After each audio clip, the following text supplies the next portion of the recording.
for a check of your Fox 47 forecast. Fox 47 meteorologist Brian Bachman back with another look at your forecast on this Monday evening. A pretty steamy start to the work week out there today, putting that heat and humidity to use in the form of some showers and some thunderstorms that moved through our neighborhoods earlier this afternoon. Most of that activity has moved out, but we still can't rule out a leftover stray shower or even a thunderstorm as far out as about tomorrow morning, although most of the energy available for storms was used up earlier today.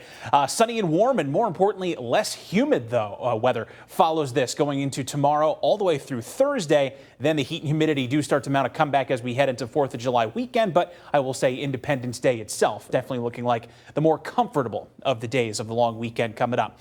Doppler radar mostly quiet now at this point across our neighborhoods, certainly compared to about 2-3 hours ago. But as you can see here, we're not completely dry. There's one cluster of downpours in and around the Ovid area spilling over from Clinton into Shiawassee counties. Looks like this is en route towards Unawasso. And if this manages to hold together, this little sprinkle near Victor might just track your way in Perry over about the next half hour to 45 minutes. But outside of that, very little additional activity is expected, even as this cold front works its way gradually east across our neighborhoods heading into tonight. Once it's out of here, however, much like we saw briefly over the weekend, we had another pocket of high pressure, a larger one this time, fanning out across the northern plains with a much drier air mass underneath it. That is all set to filter in across the Great Lakes and much of the eastern half of the country as we head into the first few days of July. And just to give you a little bit of a hint of what's coming our way, here's our still bordering on oppressive territory dew points in the 70s across our neighborhoods here tonight and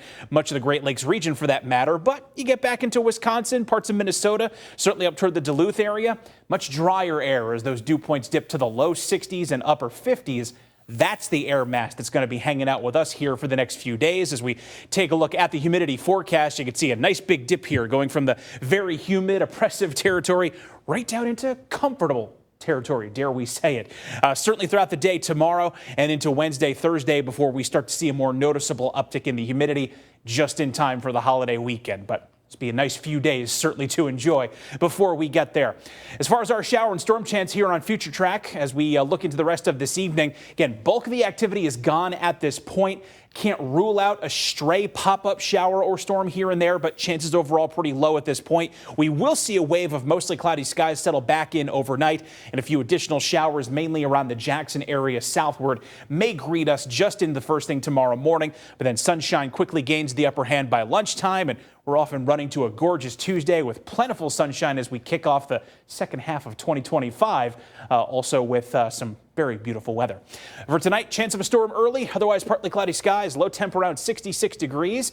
A gorgeous day tomorrow, 82, lower humidity, mostly sunny and breezy. We stay that way through Thursday. Then for the 4th of July, up to 88 on Friday, partly cloudy, some storms and upper 80s to low 90s possible over the weekend.